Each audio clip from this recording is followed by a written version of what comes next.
Hello friends, village food memories ചാനലിലേക്ക് നിങ്ങൾക്കെല്ലാവർക്കും സ്വാഗതം. ഇന്ന് നമ്മളിവിടെ തയ്യാറാക്കാൻ പോകുന്നത് വളരെ ടേസ്റ്റി ആയിട്ടുള്ള ഒരു ഫിഷ് ബേക്കാണ്. ഇത് വെസ്റ്റേൺ സ്റ്റൈലിൽ നിന്ന് കുറച്ച് ഡിഫറെൻ്റ് ആയിട്ട് കുറച്ച് ഇന്ത്യൻ സ്റ്റൈലിലേക്കാണ് ഇത് ഉണ്ടാക്കാൻ പോകുന്നത്. ഇതിനാവശ്യമായിട്ടുള്ള 3/4 കിലോ സാൽമൺ കുറച്ച് വലിപ്പത്തിൽ കട്ട് ചെയ്ത് വെച്ചിട്ടുണ്ട്. ഒരു മീഡിയം സവാള, 7-8 കതുപ്പ് കറിവേപ്പില, 2 പച്ചമുളക്, ഇതെല്ലാം വളരെ ഫൈനായിട്ട് ചോപ്പ് ചെയ്ത് വെച്ചിട്ടുണ്ട്.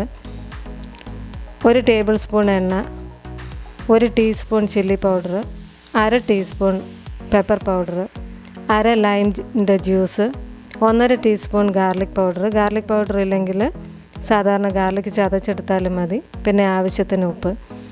ഈ ചേരുവകളെല്ലാം കൂടി ആദ്യം നന്നായിട്ട് ചേർത്ത് പിടിപ്പിച്ചിട്ട് അത് മീനിനോട് കൂടെ ഒപ്പം ചേർത്ത് യോജിപ്പിച്ചിട്ട് 1 മണിക്കൂറോളം ഇതിനെ മാരിനേറ്റ് ചെയ്ത് വെക്കണം. അത് കഴിഞ്ഞിട്ട് ഇത് പാനിൽ ബേക്ക് ചെയ്തെടുക്കാവുന്നതാണ്.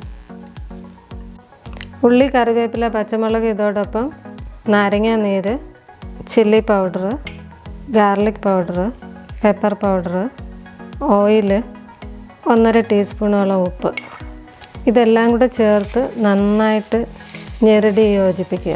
ഇങ്ങനെ ഇത് ഞെരടി യോജിപ്പിക്കുമ്പോൾ ഉള്ളിക്കകത്തുനിന്നും കറിവേപ്പിലക്കകത്തുനിന്നുള്ള ഫ്ലേവർ നന്നായിട്ട് ഇറങ്ങും, നാരങ്ങ നീരൊക്കെ ഉള്ളതുകൊണ്ട്. എന്നിട്ട് ആ ഫ്ലേവർ ഈ മീനിനകത്തേക്ക് നന്നായിട്ട് 1 മണിക്കൂർ കൊണ്ട് നന്നായിട്ടത് പിടിച്ചിട്ട് ബേക്ക് ചെയ്യുമ്പോൾ ഇതിന് വളരെ രുചിയായിരിക്കും. ഇതിപ്പോൾ നന്നായിട്ട് ഞെരടി യോജിപ്പിച്ചു.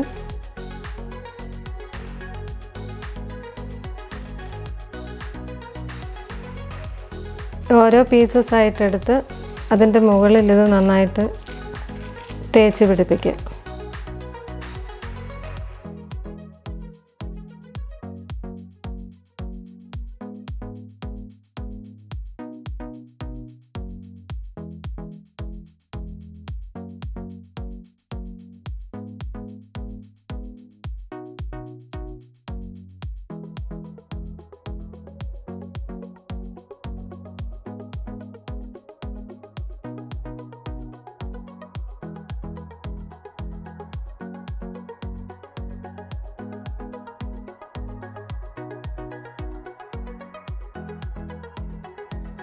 ഫിഷ് മാരിനേറ്റ് ചെയ്യാൻ വെച്ചിരിക്കുകയാണ്.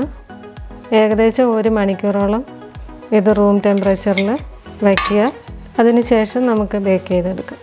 മീൻ മാരിനേറ്റ് ചെയ്ത് വെച്ചിട്ട് 1 മണിക്കൂർ കഴിഞ്ഞു.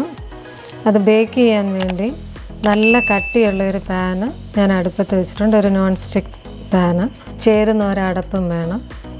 വളരെ കുറച്ച് എണ്ണ ഇതിന് ഒന്ന് തുടക്കത്തിൽ മതി. ഞാനൊരല്പം ഒലിവ് ഓയിൽ ഇങ്ങനെ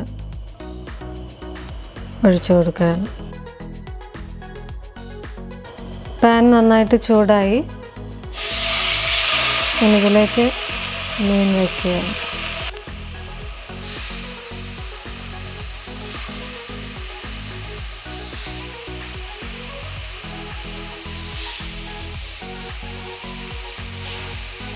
ഇനി നല്ലൊരടപ്പ് വെച്ച് അടച്ചിട്ട് ഒരു 2-3 മിനിറ്റോളം ഇതിനെ കുക്ക് ചെയ്യണം. ഏകദേശം 2-3 മിനിറ്റായി. ഞാനിതിനെ ഒന്ന് തിരിച്ചിടുകയാണ്. ഇത് വളരെ ഹെൽത്തി ആയിട്ടുള്ളൊരു പ്രിപ്പറേഷനാണ്. നമ്മൾ എണ്ണ അധികം ഉപയോഗിക്കുന്നില്ല.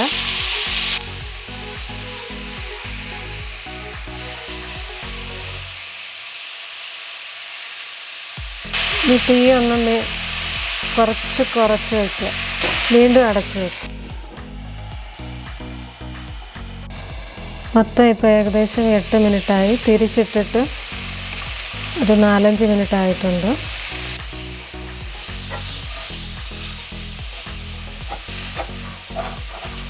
ഉള്ളിയൊക്കെ നല്ല കാരമലൈസ് ചെയ്തിട്ടുണ്ട്. 2 സൈഡും ഏകദേശം മൂത്തു. ഇനി ഒരല്പം സമയം കൂടെ, ഒരു 2 മിനിറ്റും കൂടെ ചെറിയ തീയിലിടുന്നത് നല്ലതാണ്.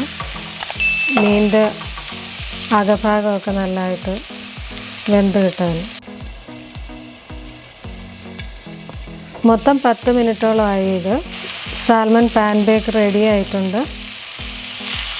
ഇത് വളരെ ഹെൽത്തി ആയിട്ടുള്ള ഒരു പ്രിപ്പറേഷനാണ്, വളരെ ടേസ്റ്റിയാണ്. ഞാനിതിനെ ഇനിയൊരു സെർവിങ് പ്ലേറ്റിലേക്ക് മാറ്റുകയാണ്. ആരോഗ്യത്തിന് വളരെ ഉത്തമമായ കറിവേപ്പില നമ്മുടെ ഭക്ഷണക്രമത്തിൽ കറിക്ക് ഫ്ലേവർ കൊടുക്കുന്നതിനുപരി എങ്ങനെ കൂടുതൽ ഉപയോഗിക്കാമെന്ന ചിന്തയാണ് എന്നെ ഇത്തരത്തിലൊരു ഫിഷ് ബേക്ക് ഉണ്ടാക്കാൻ പ്രേരിപ്പിച്ചത്. ഈ ഫിഷ് ബേക്ക് മെയിൻ കോഴ്സായിട്ട് കഴിക്കാനും റൈസിൻ്റെ സൈഡ് ഡിഷായിട്ട് കഴിക്കാനും വളരെ ടേസ്റ്റി ആയിട്ടുള്ളതും ഹെൽത്തി ആയിട്ടുള്ളതുമായ ഒരു ഫിഷ് പ്രിപ്പറേഷനാണ്. വളരെ ഈസി ആയിട്ട് തയ്യാറാക്കാവുന്ന ഈ ഫിഷ് ബേക്ക് നിങ്ങളെല്ലാവരും തയ്യാറാക്കി നോക്കുമല്ലോ. കമൻറ്റ് ചെയ്യാനും ഷെയർ ചെയ്യാനും ഞങ്ങളെ സപ്പോർട്ട് ചെയ്യാനും മറക്കരുത്. Thank you for watching this video.